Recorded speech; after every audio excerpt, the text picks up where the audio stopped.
Hello. Hi. How are you? I'm good. How are you?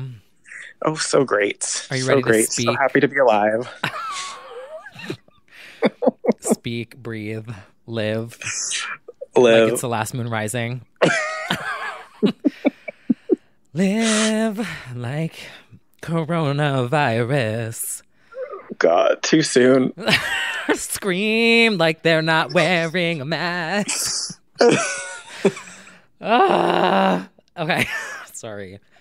Too early. Too soon. Too soon. But it is a good tease for what we're about to get into. It sure is. Hello, everyone, and welcome back to another episode of Legends only. your weekly pop culture podcast, except for last week, because where we talk about, Legends only. yep, July 4th, and just said we're gonna send fireworks all night. So Yeah, we were going to put a pin in that and hope you had a happy 4th. yes, hello everyone, and as always, we want to give a huge thank you to all of our supporters on Patreon, our Patreon Legends Only fans. You know, we kind of fed the girls this past week, I will say. Honestly, we did. I have to say, yes, we've provided one of 3 parts of a Q&A. Yep. We said, what are your something more questions? personal. And over 100 questions were asked. So yes, that's one of 3 parts that is on our Patreon. And then you did some digging into your archives. I know, I was feeling like I needed to get inspired. And so for everyone in the legend tier, because there's different tiers, everyone in the legend tier, you now have a Britney only, T. Kyle free, fan demanded, Joy of Pepsi included Britney Power Hour that you can download and you can play it forever. It is there on our Patreon. So I hope you guys enjoy it. Just updated. Now 100% T. Kyle free. Yeah, literally. T. Kyle free, fan demanded. It's important. But then the one with me in it is still up there too. So there's 2 power hours. You've got So, options. Yeah, you do. Well, I'm sure they appreciate that. I've seen a lot of love on social already. So Drink responsibly. the Joy of Pepsi, you mean? Oh, that's in there. Yeah. For those who think young. Well, speaking of young, we were young once, and we... What do you mean? Are you kidding? I'm still young. Uh-huh. I've still got hair, so... Right. Well, mine's sort of just coming throughout my body instead of the top of my head, but that's fine. Anyway. All right, that's for your OnlyFans, all right? Yeah. So speaking of being young, there is a certain album that has sort of had a bit of a resurgence this week, which we did not know about before we came up with this idea. No, we did not. Which, We okay, made this can we discuss this on the podcast really quickly? Because we were texting about it. Everyone keeps DMing me. I don't know if they're DMing you, but like the universe needs to relax with... Oh. So like we were screaming justice for Glory, and then all of a sudden there was justice for Glory. Yep. We did a Q&A, and then all of a sudden Brittany goes on Instagram and she's like, hey everyone, so I decided to do a Q&A. And I was like, okay, Right. I literally... Long-time listener of the pod. Yes. Literally deactivated my Instagram because I was like, I don't know what's going on. This is fucking creeping me out. And then we decided to do Speak, a deep dive, because her birthday, Lindsay's birthday, was last week. Mm-hmm. And then Urban Outfitters was like, surprise, Speak, vinyl. I was like, okay, First time on vinyl. can everyone like just relax? Like, what's going on? I think I'm going to take that as a Oprah whisper or universe sign that we're doing the right thing. A whisper. Speak. Speak, yeah, more of a raspy shout. Speak but your heart. Go, go, go. record your pod. Oh, the symptoms of us. Mew. Yeah, so if you didn't gather by the title and by everything we're discussing, today we are going to be celebrating the debut album from an icon, Lindsay Lohan, her debut album, Speak. Yes, Miss Lindsay D. She released her debut studio album in 2004, December 7th. And I think we should kick this off by going back to the beginning, and I don't mean to quote her rival. Not today. Relax. You know I stand, but she does not. We're not talking about her today. That's right. The feud was. We'll get into that. Okay. So, what is your history with Lyndsey anyway? All right, so let's set some history up because I feel like one thing we need to do on this podcast is let the girls know the pop culture history and the icons that paved the way for future rock legends.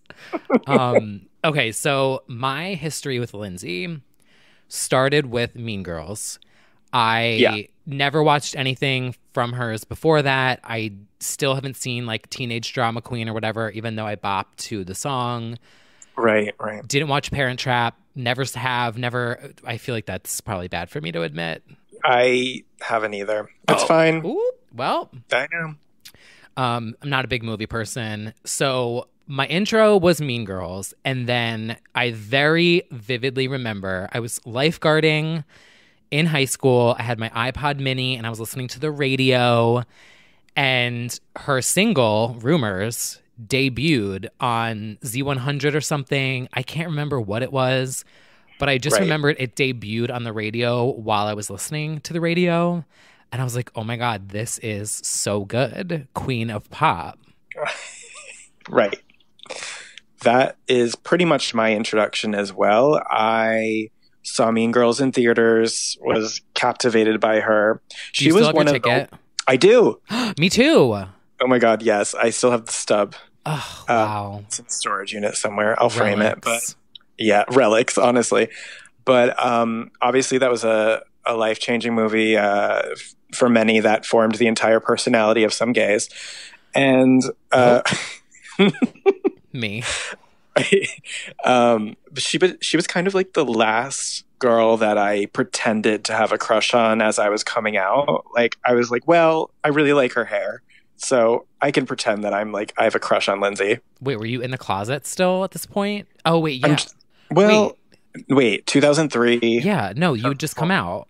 I had just come out. So I feel like I was still, as I said, when that happened, I was definitely like, no, I'm bi. Oh. Like, I don't know if you did that. Ass.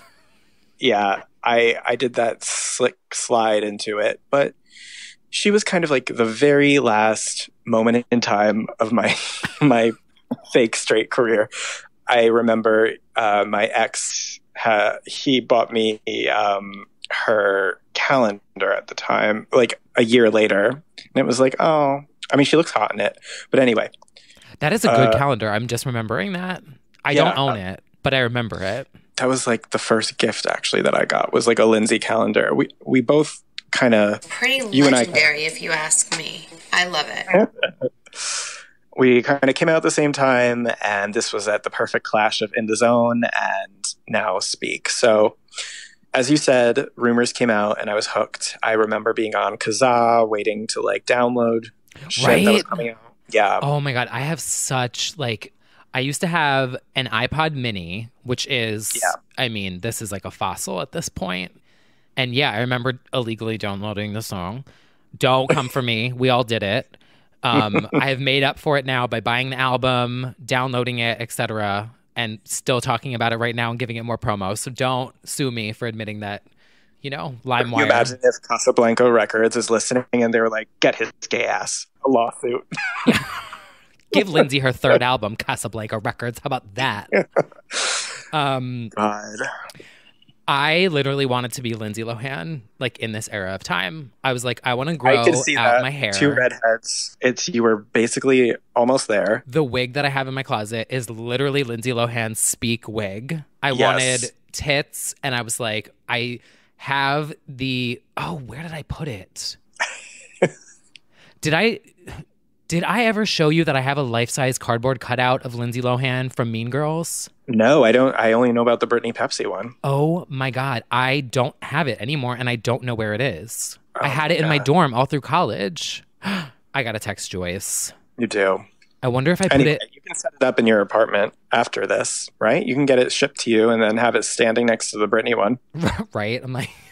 In the middle of COVID. In the middle of, the pandemic, you're like, no. Hi, everyone. I need my Lindsay Lohan cardboard cutout. Thank you. But yeah, that was like, I mean, she was like, I wanted to be her. Absolutely. Yeah. But yeah. So Yeah. to give everyone some like history at this moment in time, she's coming off of Mean Girls. It is the biggest movie ever. Like, not ever, but like It defined a teen generation for it sure. did. And coming off of She was hot. yes, she was. So coming off of Mean Girls, she hosted the MTV Movie Awards that year, which gave us that I call it legendary moment with the dance break. Pretty legendary. You know, she was I want to say she was crumping maybe or trying to. What does crumping mean? Like that dance, like a crumpet style. Oh, crumping. Like street dance. I'll style. have to look it up. Okay. I thought crumpet were like I thought that was a food, like those. She definitely was popping it something. Yeah. I can just see it like when she dips down. Oh yeah, it's like cemented in my brain. But the hair so good, the outfit a serve. Completely. And that was at the point at that time where this was the peak of rivalries at that time. Like they hadn't gotten too ugly yet, but this was like Hillary versus Lyndsey was bubbling. Yeah. This really was like the bubbling under chart of like the iconic era of pop culture that would soon follow. Right. Like it set the stage. Like Britney, Christina was hot rivalry at this time. And now this was bubbling. Hillary, Lindsay. What else was going on in 2004? Ashley Simpson had just come out. Yeah. So like, as we'll discuss, the pop rock sound was kind of defining this era. And it was Ashley, Hillary, Kelly Clarkson, Breakaway, all of that pop rock sound was iconic. Like dominating at radio. And, Lyndsey would hop on the trend as well. But I would argue that it actually suits her really well. Her vocally, but we'll get to that a bit. Agreed. The thing is, like, she actually was plotting the music career for like years before Speak ever happened. There were not rumors, it was confirmed that she had signed with Emilio Estefan Jr. and Gloria Estefan for like a 5-album deal. What? 2 years before Speak. Yeah. Okay, this is news to me. Tell me everything, Moomoo's. It was like in the press already. She said that she was working with Emilio. She was working on demos. Freaky Friday happens. Mean Girls happens. And by that point, he's out of the picture. That deal goes away. She's fielding all these different label requests. And ultimately, she goes with Casablanca.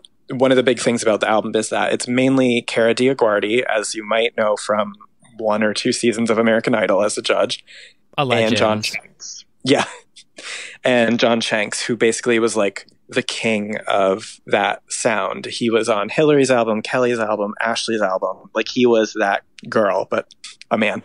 But we don't stand man, but he kind of, shaped that era of pop rock.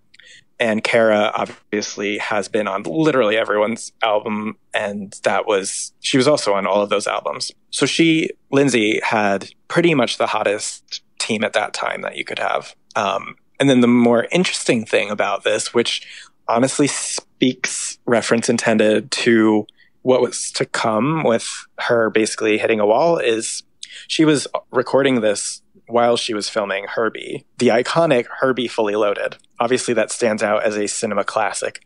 She would apparently be filming that all day and then record like after midnight for a few hours and then go to bed until eventually that was, I think, one of the first times she was rushed to the hospital for having reported exhaustion. Literally, she was not sleeping. She was just, she was working. They were striking while the iron was hot.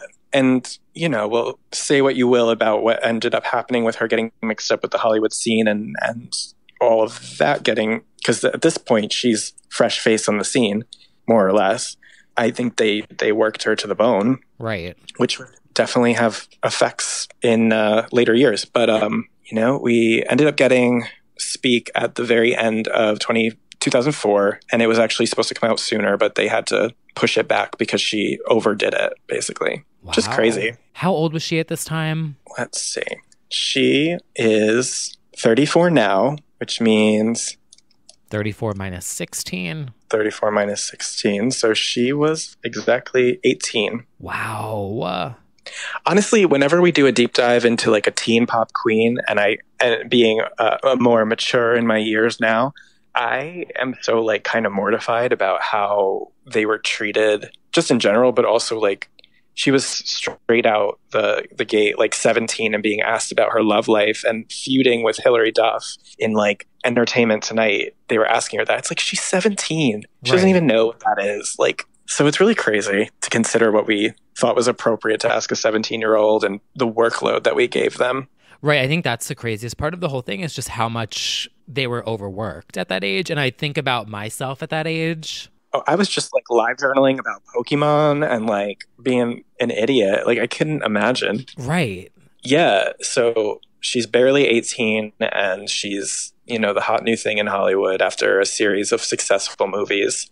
And so Speak ends up being sort of a perfect encapsulation of her experience with paparazzi, which we've gotten into TMZ culture when the Britney podcast, but that was hot at the moment, and the scrutiny about her love life, her feuds, and she's 18 at the time.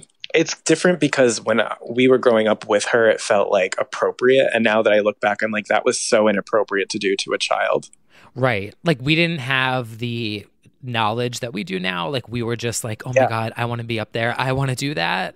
Oh, totally. Yeah. But fascinating to think about. Well, that's why we're here today, to celebrate this moment in time and give it give it its recognition. Yeah. And the other part of this whole thing is because if you take a quick look at the cruel ratings and reviews for it, this was a time where it was okay to really drag these women, like Britney, Ashley, of course, during SNL, Hillary. Like, I say we to mean the media and I guess our culture, were like, she sucks, she can't sing, she's a lip syncer, she's a slut. Like, that was just like such the mood then for all these teen pop stars. So despite the fact that it basically got dragged by critics, it still debuted, I believe, at number 4. Yeah, so Speak sold 251,762 copies in its first week, stayed on the chart for 24 weeks. At the beginning of 2005, it was certified platinum for shipping over 1 million copies, and now they say to date, it's estimated to have sold over 2 million. So, I mean, that's pretty good. I think that's good. Like, really good. I mean, the girls barely get 1 million these days. That's for sure. I mean, the conversion with streaming is like a whole different ballgame, but at the time, that's number 4 is fantastic. So yeah, maybe we should get into the ways that she promoted the record. Yes. So, which were few and far between, but they were legendary. Yeah, it was a very like Fast and Furious, Herbie Fully Loaded. Herbie Fully Loaded promo.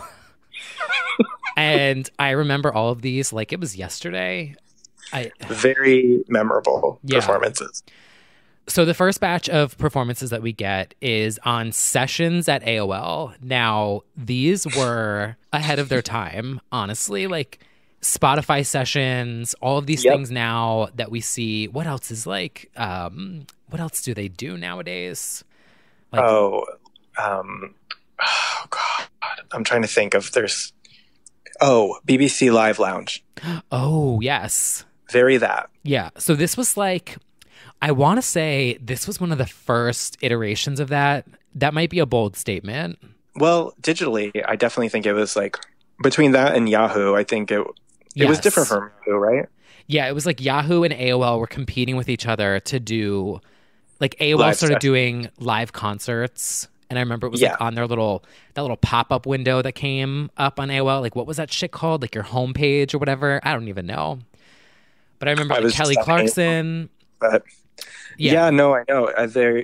They were very specific. All the pop queens did it at the time. AOL Music, first listen. Do you guys remember that? Just triggered a memory. Literally, like that fucking sound that was dubbed over every illegal MP3 that we downloaded. Exactly. AOL lawyers are coming for us. Yeah, so she does sessions at AOL, and I think that they're on YouTube, so you can go watch them still. And then her first it was Rumors, Speak, and Over. And Speak was, yeah, I think, the first and only session of Speak. Like, she didn't do it on any radio, like TV show or anything like that. Her first live TV performance is on Good Morning America.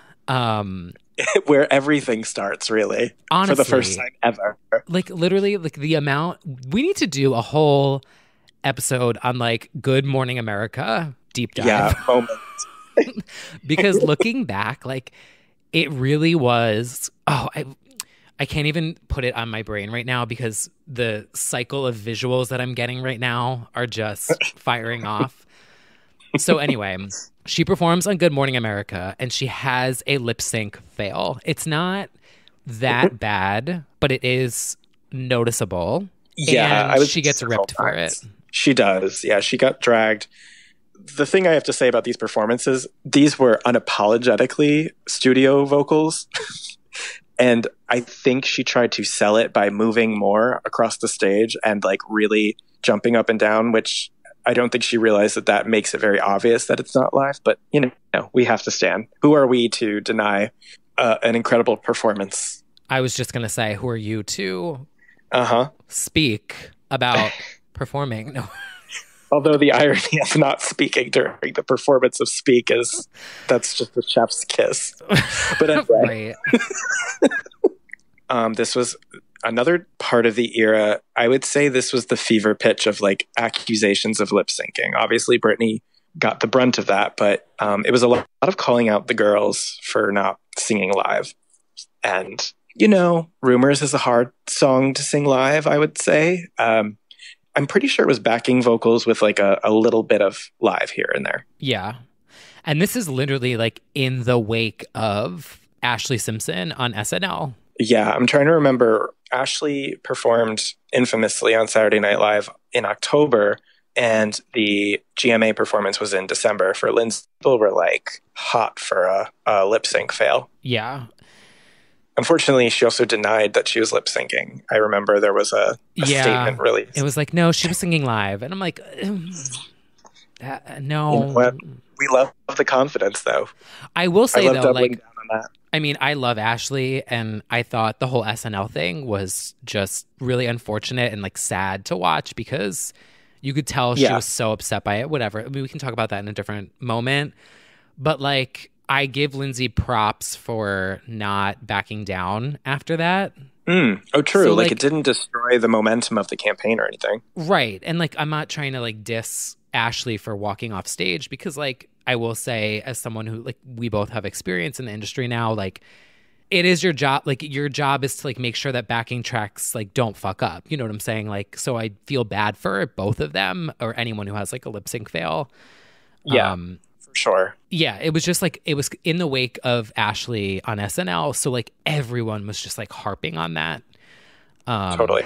But it didn't stop her. No, she persevered. It was not over. So she then went to Ellen and performed Over, which was better. I mean, all these performances were absolutely live. I'll say that. Yes, but I have, first of all, I kind of can't get over the outfit on Ellen. It was like so Abercrombie, like hip hugging, like it just screamed 2004. It really took me back to a place. But that was the look. That was the look, and she was living that look. And those vocals were definitely live, but it wasn't that bad. Were you ever into Abercrombie?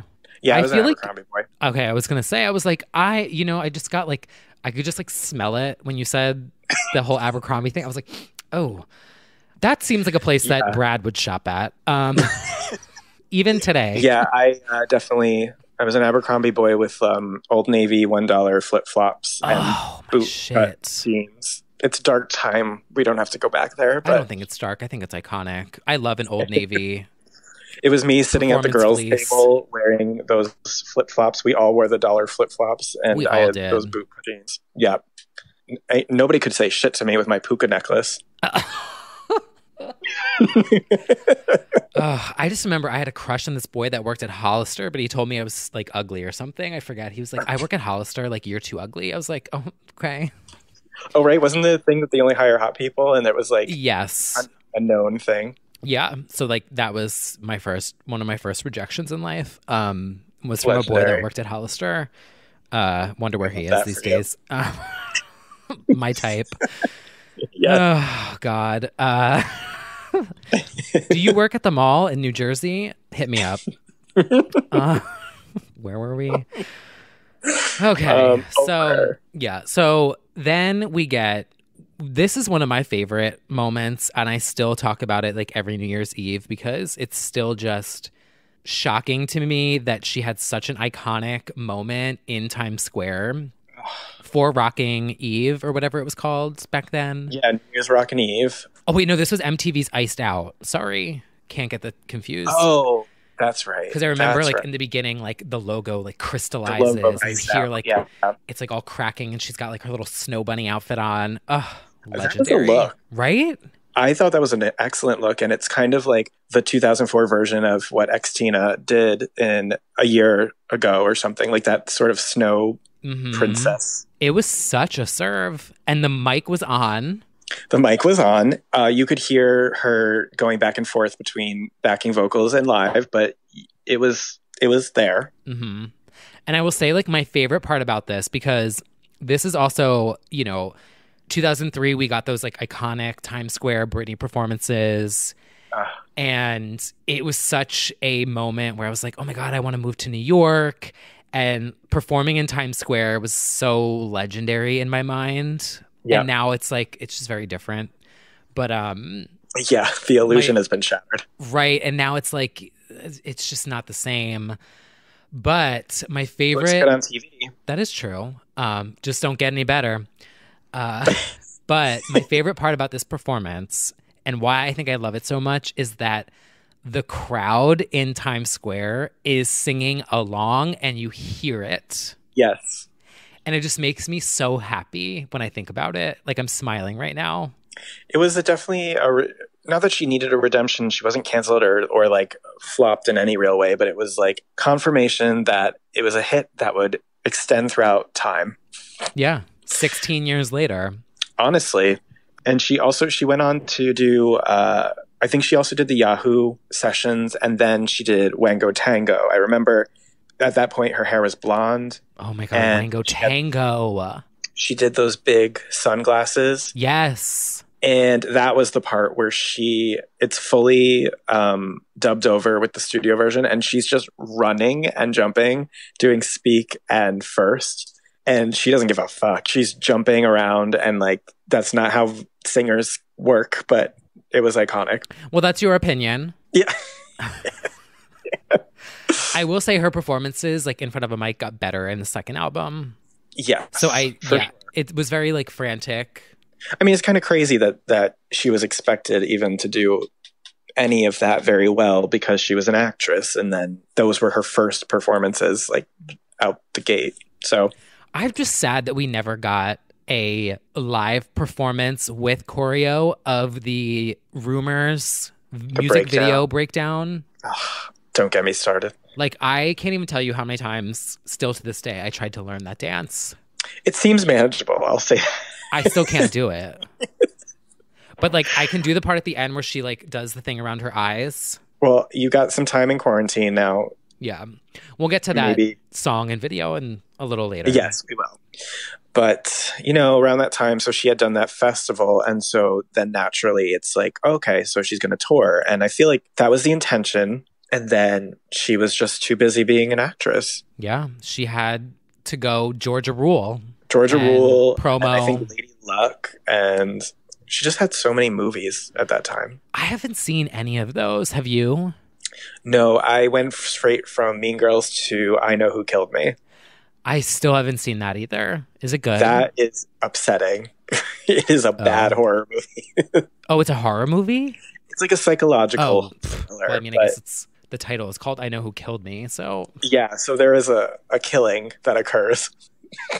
I just remember at one point I thought, and this is so stupid, and I don't know why I'm going to share it, but like, I feel like when Lana did that Tropico short film and did like the stripper scene, I was like, oh my God, wow, Lindsay Lohan's impact. She's totally copying Lindsay Lohan in the promo for... It was very I Know Who Killed Me. And that strip scene is like the highlight of that movie. That was like right before I became a Lana stan. So I was totally just being a hater. But I was like, oh my God, she's totally copying Lindsay Lohan. Yeah. Anytime I see a stripper, I'm like, oh wow, Lindsay's impact. I mean, I wouldn't be surprised. I want to be up there. I want to do that. So yeah, she's busy filming 5 million movies that roll out in the next years. And so she scraps the concept of touring. But anyway, it didn't happen. And to this date, we've never had a Lindsay live tour. We haven't. Well, with our track record, right now.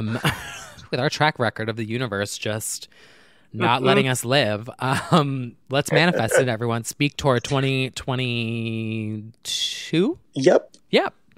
Speak even louder, the tour. Speak without your mask on. The tour 2022 coming soon. Fingers crossed. Oh, wow. Have you met Lindsay? Have you done anything with her professionally? I have not. No, I'm trying to think. Nope. Have you? So I interacted with her briefly at Watch What Happens Live, and she also followed me within the past few months or whatever on Twitter, which had me shook. That's right. But at Watch What Happens Live, she was very timid. She was very shy. And I don't know, like, I kind of feel like I'm an empath a little bit. And I just felt like, I don't know, she was very fragile, I will say. I felt this like fragile energy. And I was like, you know what? I don't blame her, because her whole life, like looking back now, she's just been scrutinized for everything that she's ever done since she was 18. I can't blame her, you know. My experience with Britney, so that would check out. They are two of the three iconic trio of that era, where Paris has had a different experience where she's sort of triumphed over the criticism, whereas I feel like Lindsay and Britney really dealt with it much more harshly. Yeah. So, sensitive souls, and, you know, child stars, and have been through the ringer of the industry. Like, there's a lot of, I don't want to say tragedy because I don't want to make her sound like a victim, but there's a lot of sadness to the Lindsay story because of her parents who couldn't get away from being on reality TV and all their drama that was totally aired all over the place. Yeah. There's a lot of stuff that she went through. So, like, looking back on this era, people were so mean and... Right. And the photo of her in a car that everyone just uses as a meme now. Right. It's... Which, like, we've all been there. Right. Well, that's like, true, too. You've seen me looking like that. That's your usual Saturday night look. Yeah, I'm like, what the hell? Like, let her live. Why don't they let her live? Oh, and that is the question that she asked as we segue.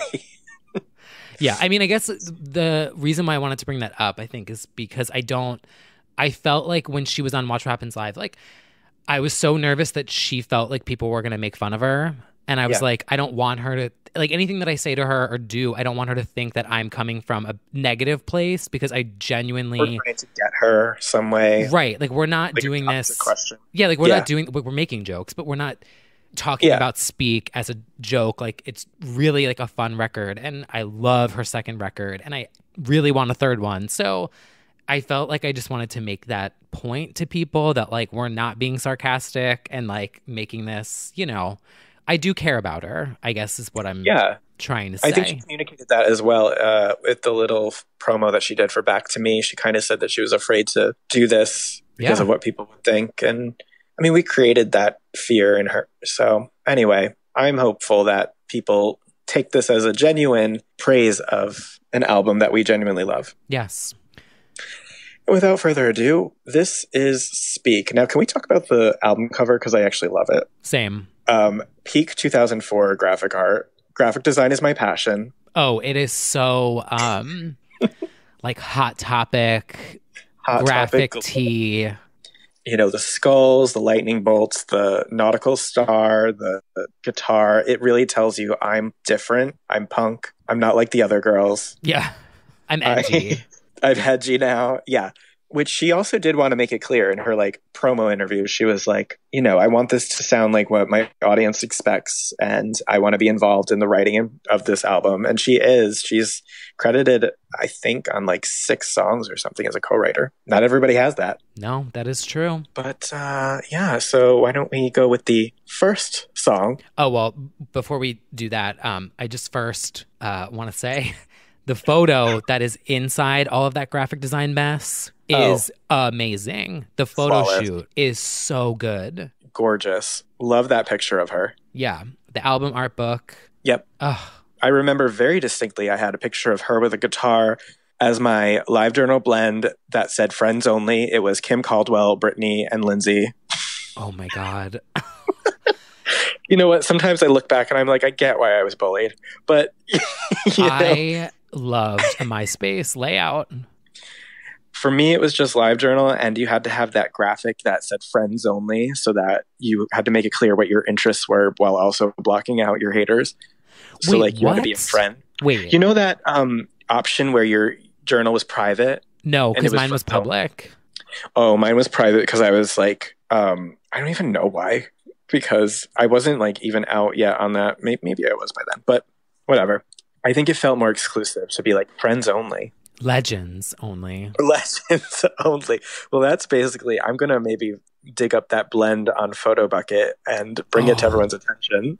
Photo Bucket. Holy shit. I'm like, I feel like I'm 16 again. Triggering everyone. Yeah, I had blends like crazy for like forum signatures, or maybe it was even in profile signatures, I want to say. Wherever you saw that graphic of like your fave.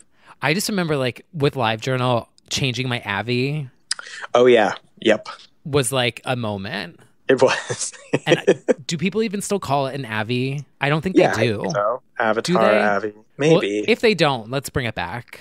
It needs to be brought back. Because like that was, you know what? That shit was so fun. Because when the Christmas time would roll around, I would always put like a little hat on it. I know. The little things. It really is. I just remember like my MySpace layout. I don't think I ever had a Lindsay Lohan one, but it was always something. Yeah.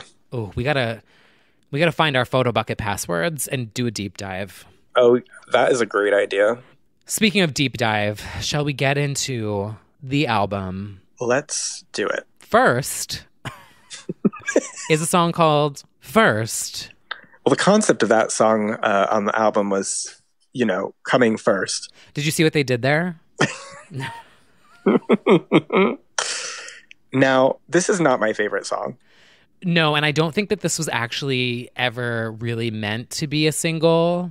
No, it's just because of fucking Herbie. Right? Like they were like, oh, this fits with Herbie Fully Loaded because it's about being first and we're going to drive in a race. I want to come first. Felt weird about the line, I want to come first. I was like, is this about being a selfish top? Because I don't understand what this is about. Oh, wow. That just took a whole new meaning. Oh, you didn't always think that? I was always like, wow, somebody's selfish in bed. Literally, I never put that. Oh, that was like a thing. It was like, I want to come first. Wow. Well, this was also, we have different interpretations of songs. What was that? Over to you now. Oh, God. That is not about... Can we... Now I'm like, wait a minute. Hold on one second. I always thought of it as like she wanted to be first in a man's life. Like it's just the phrasing is like, is this innuendo? It probably is, actually, now that I think about it. Yeah. Well, there was a video which I think I've watched once because it was mostly Herbie promo. Wasn't the Herbie era the Scary Skinny cover with Nicole Richie? Oh. There was a lot that happened in a very short period of time. Yes. I remember that the video came out the following year and that she was already blonde by then. Yep. And she's like in a race garage with that fucking Beetle car. Little shit Herbie. Don't call Herbie a little shit. I love a VW bug. The original is better though, but Yeah. Unfortunately, I guess I'm also bitter about this song because I feel like it ended the campaign of the album. yeah, she was last actually. First, ironically, First was came last. Last and not final, but yeah. Yeah. Well, that's fine. That's all we have to say about that. Then comes Nobody Till You, which I like better. So good. The chorus is perfect, like a perfect pop rock chorus. And she really belts. Yeah. The vocals across this whole album are good. Till you. Yeah. There was nothing but lonely nights. There was nothing but sacrifice for me to fall through. It's I think this is a true. pop song. Once again, done by John Shanks, Cara Diaguardi. They do most of this. Fantastic song. Wouldn't be a single. No. I also love how it ends. Nobody tells you. Very moody, like Evanescence. Like very dark, rocky, edgy. Well, you know, she was that kind of girl. She Speaking of listened Nobody to Till Rock You, This World by Hilary Duff and was like, same. after Nobody Till You, she has Symptoms of You. Now, Symptoms of You could have been a single, in my opinion. Yeah, I mean, it's kind of in the same vein as like Over, like that same kind of vibe. So yeah. Yeah. I'm not ill. Very Pink, Just Like a Pill. Yeah. Rhymes. Yeah. Now this was done with Andreas Carlson, otherwise known as Born to Make You Happy, I Will Be There, Baby One More Time legend. So there's some legendary on this album. This was a little bit of a Swedish influence on this one. A bop. I'm realizing the lyrics to this are like very... So I know that this podcast is not about her today, but like, you know how Hilary Duff has lyrics where it's like, if the light isn't off, then it isn't on, or like whatever, like those lyrics that are just make no sense, but they just rhyme. Right. I'm realizing, and I never realized this until I'm reading the lyrics right now, that these are kind of... There's a left kind of right. Yeah, there's a blind kind of sight. There's no light in the moon, and it's winter in June. What are you saying about the co-writer of Born to Make You Happy right now? I'm saying it's iconic. That's what I'm saying. Oh, absolutely. It is. Definitely a really catchy melody and really nonsense lyrics. It takes me back, though. It reminds me of like high school crushes. Right? Definitely. Like angsty high school. Watching Next after high school. Right? Like the boy that you thought was cute that called you ugly because he worked at Hollister and you didn't. And I'm like, oh my God, these are literally the symptoms of you. Totally. It reminds me of the time I went up to the only out boy at the time and told him that I liked him, and I was wearing a denim jacket paired with like a very unfortunate like yellow pant. I remember thinking I don't look good today, but I did it anyway. And he literally like closed the locker. He's like, oh, okay, and walked away. And I was like, you know what? Fair. It really was such a time. Like yeah. Oof. Moving on from Symptoms, we get what absolutely should have been a single and was going to be a single and was co-written by Lyndsey, Speak, the title track itself. Now, I think this is severely underrated as a pop song. Oh, it is so underrated. Dare I say... Uh-oh. No, that's... I'm not saying it. Say it. No, don't Speak. do it. I'm not going to do it. I feel like... Speak. Go on and let it. I feel like if Lindsay Lohan had a blackout, this would be on it. Oh, for sure. I don't think it's controversial at all. Okay. I think this is her, like, peak Speak. Keep it real. No big deal. Yeah, like it's dark. There's a little bit of like electro in it, but not really because it's still rock. Yeah. Very like 80s new wavy, like kind of. Yeah, I definitely see that. She pioneered the electroclash movement with this one.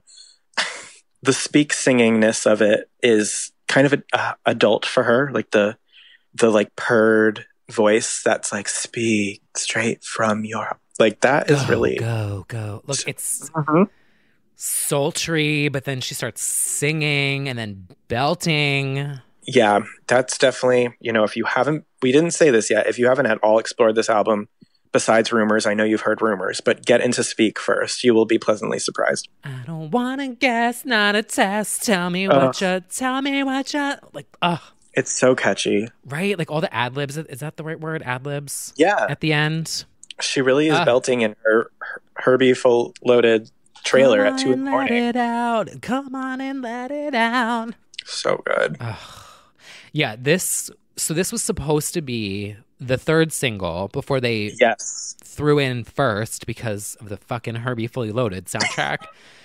And I did not know this until like I just was checking my facts before we recorded.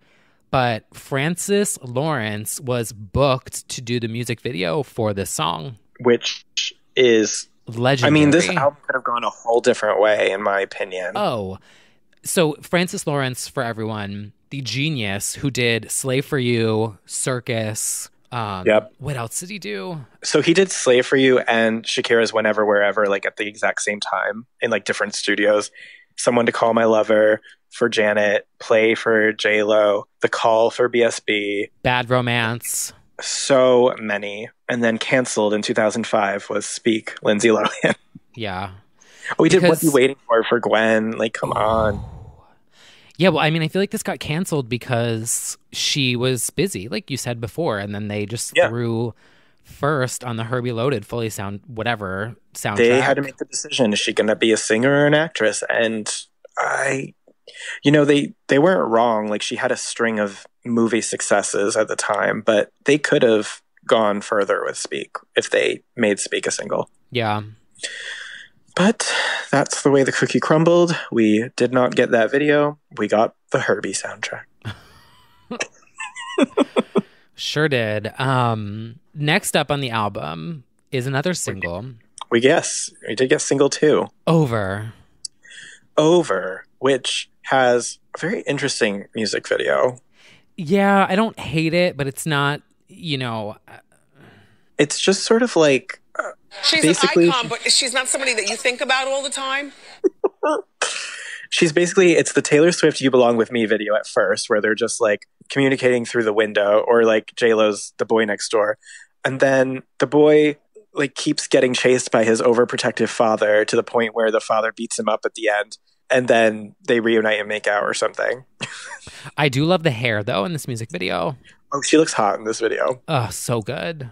In many ways, shades of Daughter to Father and the same abusive sort of thing, except that was obviously autobiographical. But this was also like uncomfortably putting abuse on display. The song isn't really that. No. It's like, it's a wishy-washy relationship, and it's like, tell me that it's over. But that message of that video is very interesting. It kind of reminds me of Breakaway by Kelly Clarkson a little bit, the video. Which would make sense. Like, the it's era. not too shocking, but it's definitely trying to tell a story of something, if that makes sense. Like, it does. Looking back on it now, I'm like, oh, she was trying to tell us something there. But yeah. Oh, you know what? You've got a point. She would later definitely go in on that. She also said years later that the song was about Wilmer Valderrama, which he's at the center of like so many, maybe not so many, but like Demi, Lyndsey. I think he dated Mandy. He caused a lot of grief among our legends. Yeah. But anyway. Yeah, so Over, a good power ballad. I love Over. Very Kelly, in my opinion. Yeah. Kelly, she should cover this on Kellyoke. Oh, well, when we inevitably rock the charts with this and the vinyl sales spike, she'll catch wind of it and she'll do Over. Could you imagine? Could you imagine if she does Over? Like, I'm officially freaked out forever. I mean, you could change the lyrics to fit the times. Oh, for sure. I can't live without you, can't breathe without you. Jesus. Honestly, Corona, tell me that it's over. Because the world is spinning. Anthem, if I've ever heard one. I mean, tell there's...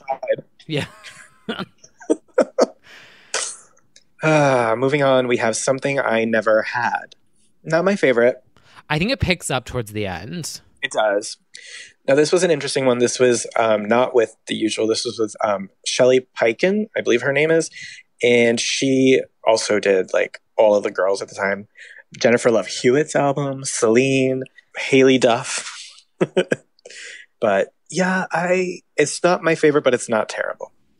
This one also reminds me of like sitting in my car and being heartbroken over a boy that never even paid attention to me. Were you still having Duncan then, or was that? I think I was, yes. Oh, okay. I'm getting a memory of like being in my car drinking a Coolada and being like, I can't keep something that I never had. Yeah, I would say the ending does take it there. You're right. Yeah. Like it's about, being heartbroken over a relationship you never had. So basically, me, my whole life. And I believe this was probably... Honestly, there was a lot of crossover between her and Kelly. I feel like this would not have been surprising to see on Breakaway. That's true. But yeah. Next up, we have track number 7, Anything But Me. This song kind of reminds me of a little more personal Raw. Like it kind of gives me like that sort of harder rock vibes from album 2. Yeah, this could fit on the second album. Yeah. It's also interesting, like looking it over into Something I Never Had, into Anything But Me, into the next track. Like it had a flow to it. Yes, it did. It was a very emo pop punk Lyndsey rock flow. Yeah. And then that takes us into the next track, Disconnected. What a chorus. The concept for Disconnected is about feeling disconnected. Basically, me when my mom would scream at me and be like, I'm unplugging the Wi-Fi. And I'd be like, broken off again. It was still a 56K modem. Literally. Like, oh, you're not going to help do chores? My mom's on the phone, so yeah. I'm disconnected. Unplugging the Wi-Fi. Go to bed. I'm like, disconnected. Well, I think this has some of the best melodies on the album, and surprising no one, once again, Christian London, one half of Born to Make You Happy, is on this, as well as Carl Falk, who does like every pop song ever. That's legendary pop status. Wow. Yeah, so I would say this we is need to trace everyone who was involved on Born to Make You Happy. Honestly. Well, they're string all their songs together. Yeah. My favorite thing to do is play 6 Degrees of Separation with like the songwriters and realize that like the same ones who worked with Lyndsey, who worked with, Britney, everyone. It's like, oh, everything pieces together. This is a place for legends. And interestingly, the one, Symptoms of You, we talked about the lyrics there. They kind of just did the same thing on Disconnected. Sleeping awake when I'm sleeping. Yeah, it's... Quietly loud when I'm noisily silent.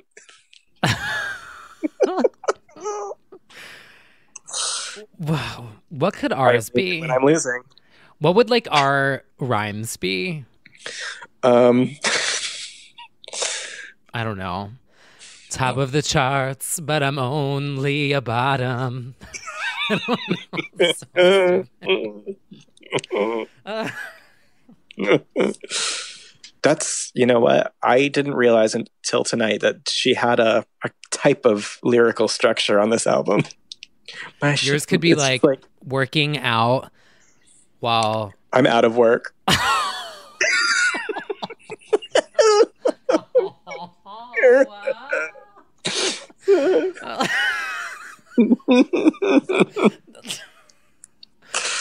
Oh, wow.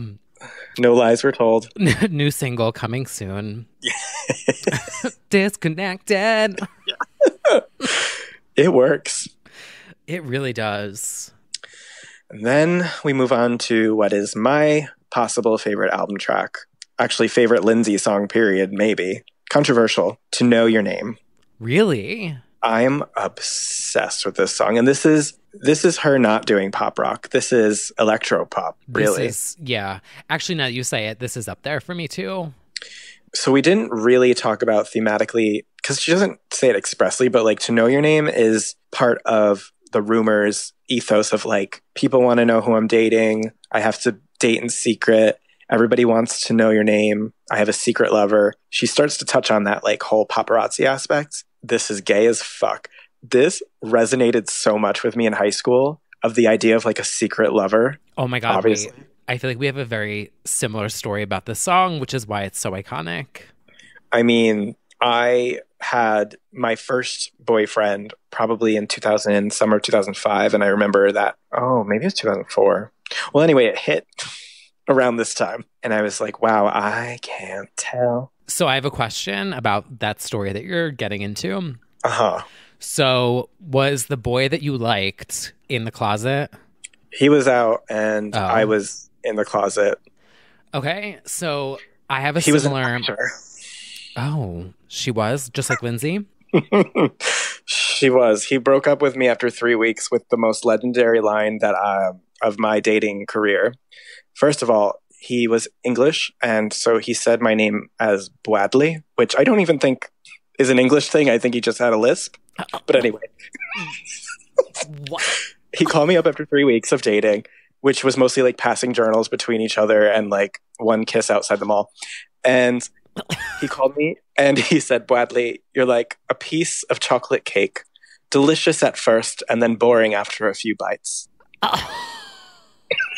This haunted me forever. Wait, what? Because first of all, weren't you like, how old were we then? 15. Someone at 15 had that clever of a response. I was dragged, but also in years to come, I'm like, who the fuck thinks chocolate cake is boring? Like, what She's the got fuck? a point. That is iconic. I'm sorry. Yeah, no, that's damaged me for good. I'll always think I'm boring because of that. So thank you. So that's why your favorite flavor is vanilla. Yeah. You know who you are. Wow. Mm-hmm. Anyway, that was the person that they want to know their name. Okay, that is the things I'm learning about you through this album discussion. Okay, so I don't feel as embarrassed now because that might be worse than mine. Actually, I don't know. We'll let the listeners decide. You can let us know. So I, too, had a secret boy. Well, no, I didn't really have it wasn't even a boyfriend. And there's going to be people listening to this who I grew up with who know exactly who this person is. So in high school, I was out, but I started talking to this boy and we talked on the phone every single night. And in my mind, we were like lovers and boyfriends, even though we never made out and never like did anything because he was hardcore in the closet. So me being whatever, like at the age, I was like, yeah, like I have this boyfriend, but you know, no one knows who he is. And just like to my friends. And in my mind, I would be like, everybody wants to know, everybody wants to know, everybody wants to know. Like thinking that I was like some important thing. Like you were like walking through the high school hallways, like covering your eyes. Like, right. Like showing up to homeroom. Questions. Like literally showing up to high school and sitting in the cafeteria with my friends before homeroom and being like, everybody wants to know your name, and like not telling anyone because I couldn't because he was in the closet. Wow. And that was like my music video in my own mind. Like I was living out this song in real life. Yeah, I definitely think, and I don't think we're alone on that. It definitely was like the closet anthem. Either you were or they were. And it was like, yeah, I won't tell. But besides that, the song is amazing and it has like a really good dance beat versus more the rocky album. And I'm trying to think of what else I just left. I actually feel like the second half of the Rumors video could have worked really well for this too, like that. Mm-hmm. These go hand in hand. Yeah, the guy in the club and being pursued by the paparazzi, it's the same thing. You know, I will say we weren't planning on it for this episode, but like high fashion editorial, the bridge of this song with the flashes. It's like, ooh, flash, flash. Can't the boys with the zooms give a girl just a second? This is so editorial. High fashion. Oh, so editorial. Guys, this is awesome. This is a billboard. Can't the boys with the zooms give a girl just a second? This is super high fashion. Oh my God, that's so high fashion. So high fashion. That's a billboard. Yeah, I love the bridge of the song. This song is so fucking good. It really, really is. So yeah, it stands out for me, and it might not actually be my favorite Lyndsey, but it could be because I'm, justice for this song specifically. Right. Well, because this song and Rumors are so her story at this time. Like, this is her piece of me almost. Yes, actually. Very that. Like, not the tour. I meant the song. Not the tour. But I would say, for all the, Blackout gets all the praise for confronting the paparazzi and all that, but obviously Lyndsey was doing this already. Maybe it was too ahead of its time for certain people, Maybe but so. Music lovers appreciate it. That's very true. The bionic of the early O's socialites. Wow, that is a statement. And you know what? I kind of agree. Yeah, I mean, Hillary was definitely commenting on it, but I don't know that it was as addressed in the music. I could be wrong. I mean, she was like, if you can't do the math, then get out of the equation. She, you know what? Well, we've talked about this. She had Baby Blackout. She had Dignity, and Dignity addressed everything. Oh my God, Dignity is such a Bobby Blackout. We will definitely be getting to that. I mean, same year, so like iconic, but yeah. But so basically the point is that To Know Your Name is the bionic of Lyndsey's career. Yes. I'm glad we established that. And then we get on to the very last moment in time, which I think we've quoted 10 times already in this podcast. This is an anthem. This one is one of my favorites of Lyndsey's. Yeah. Because I very much have like memories of driving in my car, blasting this, blaring it, and just being like, live like it's the last moon rising. It's a YOLO anthem. Right. You only live once, and you only record your debut album once. And now here's the crazy thing about this song. One of the co-writers is Hillary Lindsay, who did Always Remember Us This Way and I'll Never Love Again. Like, she did the Gaga songs on A Star Is Born. Wait, pause. Her name is Hillary Lindsay? Yes. And she wrote the song. Yes. Someone named Hillary Lindsay wrote this song. Do you think like Lyndsey walked into the studio and like her eye twitched when they said her name? Mine just did. She's like, I'm sorry, what? So 2020 is the year that I learned that someone named Hillary Lindsay wrote my favorite Lindsay Lohan song. History. If that's not destiny, I don't know what is. Yeah. Wow. Yeah, and she's gone on to do like Taylor Swift's Fearless, all of Carrie Underwood, like all of it. Did she do like Two Black Cadillacs? Mm-hmm. Wait, are you serious? Yeah. Wait, one sec. I need to pull up this Hillary Lindsay on my Wikipedia. Wait, did she really do Two Black Cadillacs? She did. Holy shit. She's are like you an fucking with me? I'm not fucking with you. Did she do Blown Away? Did she do Blown Away? No, she did not. She did Two Black Cadillacs is better. But I mean, she did Jesus Take the Wheel. Iconic. Iconic. My mind is blown away. I'm sure her full name is Hillary Paris Lindsay. It could be. That would make sense. Oh no, it's Hillary Lee Lindsay, but close enough.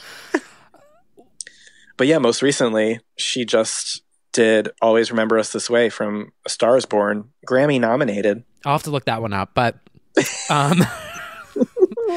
wow. Very cool. And yeah, definitely an anthem. And this is literally her like dance like no one's watching song. Yeah, this is Live, Love, Laugh, dance like no one's watching. Scream just like no one's there. Lose all of your pretenses. That's the lyric, right? Yes. Okay, I was going to say, I was like, you know, sometimes these oldies, you get the lyrics wrong, and 16 years later, you still think, wow. And I would say it's like lyrically one of the stronger, which checks out with the people on board for this. So yeah, that is the very last moment in time, but not the very last song on the album. Nope. Now, this is, thank God this is on streaming, by the way. Right. Because I would have been pissed. I'm talking, of course, about Magnet. Magnet is actually Lyndsey doing like Madonna, I think. Madonna? I would say Madonna. Elaborate. Why don't you let everyone know what that is? Because I feel like it's the most playful pop song on the album, even more than Speak. I feel like I'm trying to think of what it really reminds me of. Maybe just because it's 80s electropop. It reminds me of Teenage Drama Queen. Yeah. A little bit. It's just very like classic 80s bubbly pop. It's very danceable. I do remember dancing in my room to this one. Yeah, this one is fun. Yeah, it's a hair flipper. And it also has like the kind of cheesy lyrics. Oh yeah. It's and it was a bonus, if I remember correctly. Yeah, I don't think it's on my CD. No, it's not on the vinyl that's coming out, so I'm like, wow. Who do I have to write, do the change.org petition for? But yeah, it was international edition. Those are always where we get the best tracks. That is true. But yeah, I mean, I just feel like it's a quality, and it kind of reminds me of where she ends up going with like Danceophobia or whatever that was, like that sort of Duran Duran. That's what it reminds me of. Oh, you know what it definitely reminds me of? Fornarina. Oh my God. It is so Fornarina. Glam. Pink. Wow. Like a magnet. Ladies and gentlemen, if you have not seen Lindsay Lohan's Fornarina commercial, you need to YouTube that immediately. It is avant-garde. Lady Gaga was shaking at the time. It's just incredible. It is. Wow. It is so Fornarina, and it is so Danceophobia. Yeah. So it was ahead of its time. It was. Wow. I reject my Madonna comparison. It's Duran Duran, and it's Fornarina. Glam, pink, wow. Like a magnet. Yeah. I think it's time to move on to the main event, which was tacked on as the last song on the album, which is a curious choice. Yeah, the order of this album is very odd. I don't know that the sequencing makes all the sense. No, it doesn't. They were like, well, first should come first. But to have Rumors as a bonus track is like, honey, that's your lead single. What are you doing? Right, like I feel like it should have started with Rumors. Definitely. Then gone into like Speak and To Know Your Name. Then maybe like the darker ones. Yeah, I agree with you. Now, the crazy thing, 6 Degrees of Separation, 2 of the sons of Tito Jackson, aka Jackson 5, aka Michael Jackson, wrote this one, which is to say that basically Michael Jackson wrote Rumors. But it is kind of crazy. There is like a very 6-degree connection between Michael Jackson and Lindsay Lohan. What a roadmap that is. Rumors was the debut single from Speak. And I mean, we don't have to say much about it that you don't already know because it has stood the test of time. People still reference it all the time. It's phenomenal. It was my number one most played for a very long time on Last FM. Say, last year? I mean, it's Possibly. Probably up there. Do you have Last FM? I do. Didn't that also come from the LiveJournal MySpace era? Absolutely. I had to let everybody know how different I was. Yeah. Yeah, because I looked and my Avi on Last FM is from like the first year of college. Really? Yeah, it's like my little Xbox avatar that I used to have when I was anonymous on the internet. Oh my God. I have to look up if I don't know that I need the password if I can just find like user and put in my old username, but I would love to see. Well, let's log in right now. Oh, and my most recent track, I found it, was Mariah Carey, Hate You, logged September 2009. Wow, you haven't synced up your Last FM to anything anymore? Mm-mm. Oh my, wow. Mine's been synced to my Spotify for years now. So you still get data? That's crazy. Oh, yeah, this has been, holy shit. Okay, so I'm on it right now. T. Kyle M. Scrobbling since September of 2005.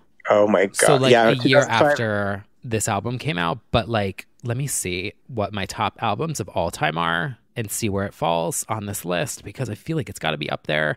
So number 1's Glory, then Circus, then Blackout, Femme Fatale, Greatest Hits, Church by Galantis. Okay. Superficial by Heidi Montag's number 10. You know what? That checks out for sure. Wow, this website brings me back. Yeah, I cannot believe I'm on this again. Well, let's see. I found my account, and so I can check. Let's see, albums. Now, where did you find your most? Okay, I found Rumors. Reports. It's under Library, I think, and then under Tracks, Scrabbles, Artists, Albums. Like you can... wow, this has literally been logging everything since 2005. The only year that it skipped was 2007. Well, that was a very defining year. I know, which is so tragic that it wasn't working then. Oh, here it is. Library. Okay. Listening history, 2005 to 2009. Albums. My number 1 Scrabbled album of all time is Circus. Taste. Let's see. So I looked, and Rumors is my number 88 most Scrabbled song of all time. So since 2005. Well, there you go. Which is like, I mean, of all the songs that we know, to be in the top 100 is pretty legendary. Very true. My top song is Circus. My top album is Circus. What was the concept for that? Some things never change.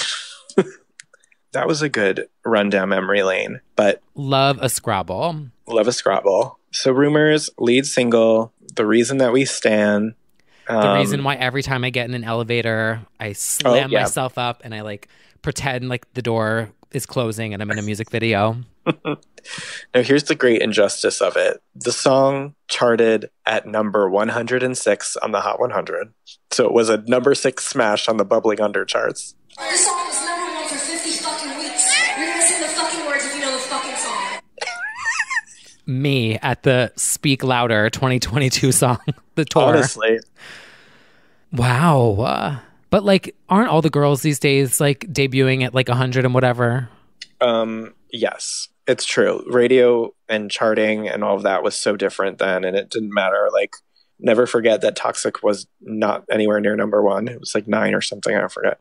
But yeah, the music video for this also was directed by Jake Nava, who did Britney's My Prerogative, like that same year, which, to be fair, I know I said that musically Britney hit the paparazzi thing later, but My Prerogative video definitely addressed that. Yeah.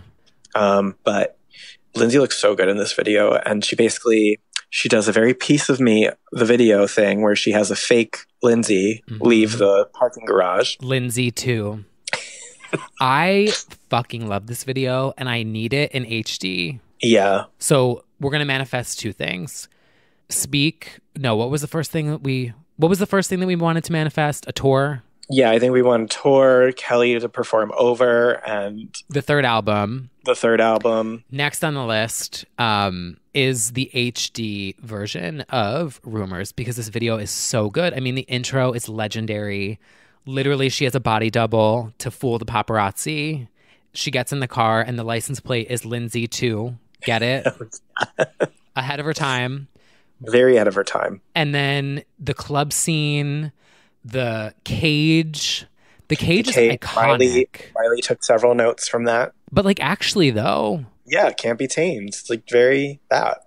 Oh, it is such a look. It's like, honestly, it's very high fashion. The cage. The hair is so good. Yeah, she looks incredible throughout this video, and it's probably her most fluid looking dancing as well. Like, she looks committed to the part. Yeah, she escapes to the roof to get away on a helicopter to escape the paparazzi. And delivers a fantastic breakdown. Uh-huh.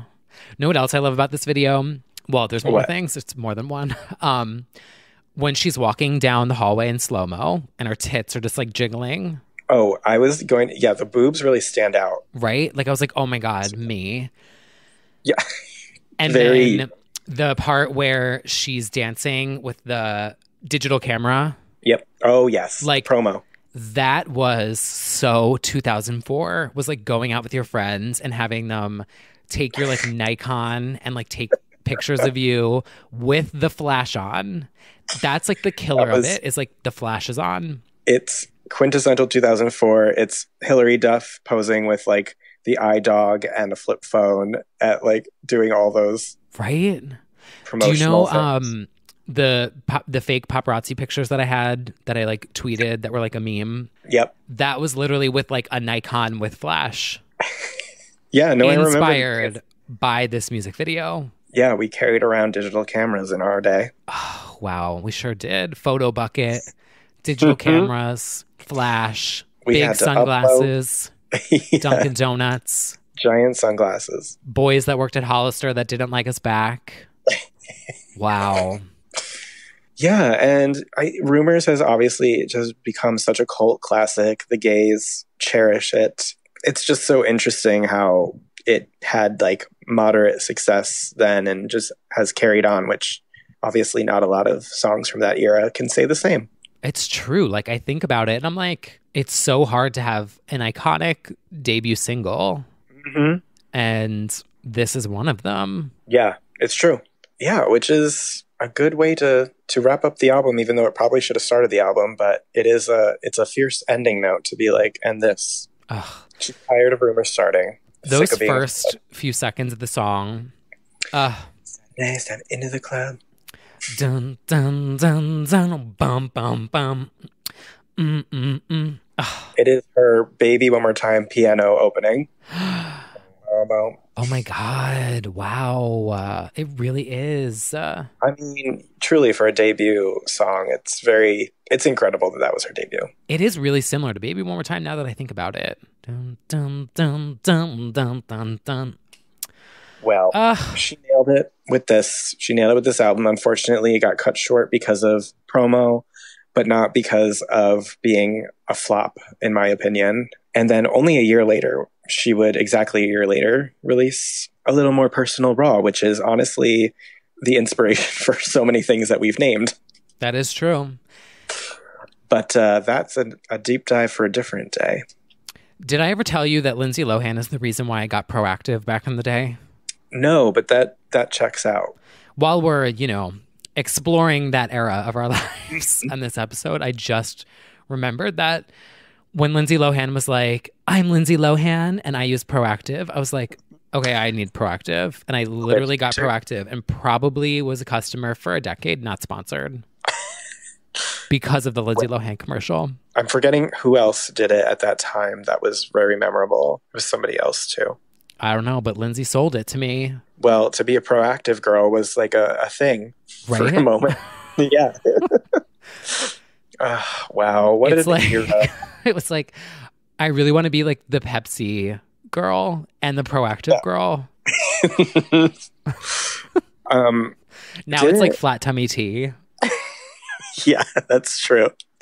It was a lot of people, though. I feel like Jessica Simpson did it. I feel like that sounds right. Maybe. Yeah. What an era. What an era. I mean, this brings me back so vividly to that moment in time. And it's also, I mean, down to, I remember being in health class presenting a About Me poster, and this was glued next to Breakaway as like, this is the music that defines me.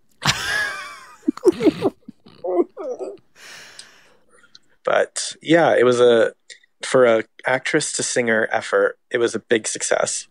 Do you ever just want to like, this obviously couldn't happen, but like, I feel like it'd be so interesting to see from someone else's point of view what I was like in high school.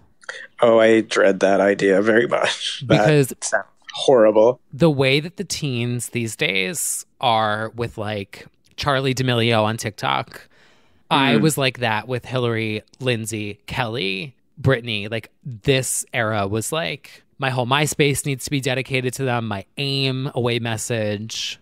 Yeah, that's why I would never want to see just how bad it truly was. But they were like, Lindsay was the cover of one binder, Brittany another, Utada. It was very like, it's the same girls I talk about now. It was just so gay. Just idea. And then I'll stop because this episode's over, but like, and I'll stop embarrassing me and you. Do you still have your LiveJournal account? Yeah, somewhere. Okay, put a pin in that because we should log into our LiveJournals. And I really want to see if there's like posts about this album or like other albums that came out. Like we should log into our live journals and go through the little calendar on the side and pick like album release dates that we knew about and see what we wrote. Oh my God. New episode coming soon, right? That's a concept. Like I definitely know I was writing on my live journal in 2007. Oh, I definitely was. All right, well, there's a concept. That's definitely a concept. See you soon. I don't even know if mine's like still up, but I will look. Mine is up. It's just all private now. Well, I'll check through the archives and we'll get this sorted. It's gonna be so bad. All right. Well, I think we've spoken enough. Any final thoughts? Final thoughts. Well, it's truly a bizarre turn of events that Lyndsey returned this year amid a pandemic. Who knows if that will truly bring about the third studio album? I hope so. I hope so. Here. We wish for the third album. The vinyl release is spooky timed with this. Not sponsored. Not sponsored. At this point, we should be by Urban Outfitters Vinyls. Literally, every time we do a deep dive, they're going to be like, surprise. Some gay is listening to this and they're like, you know what? Where's Superficial? Yeah, You're exactly. Late. But yeah, I, justice for Lyndsey. I've always maintained that she has one of the better voices for pop. It's nice and raspy and good for pop rock. And I want more. Same. Yeah. Honestly, Lyndsey, please don't tell me that it's over. I love what you did there. Thank you. All right, everyone. Well, thank you for listening and let us know. What did you think of the album? What's your favorite track? Tweet us at legendsonly_pod. We are on Instagram at legendsonly_pod. And yeah, until the very last moment in time. God. We need to log out. We need to be disconnected. Oh my God. All right, well, who's going to hang up first? All right, well, we will. All right, until next week, we will see you over on Patreon, but we'll see you here next week. We will see you soon. Wow. We love a reference. We really do.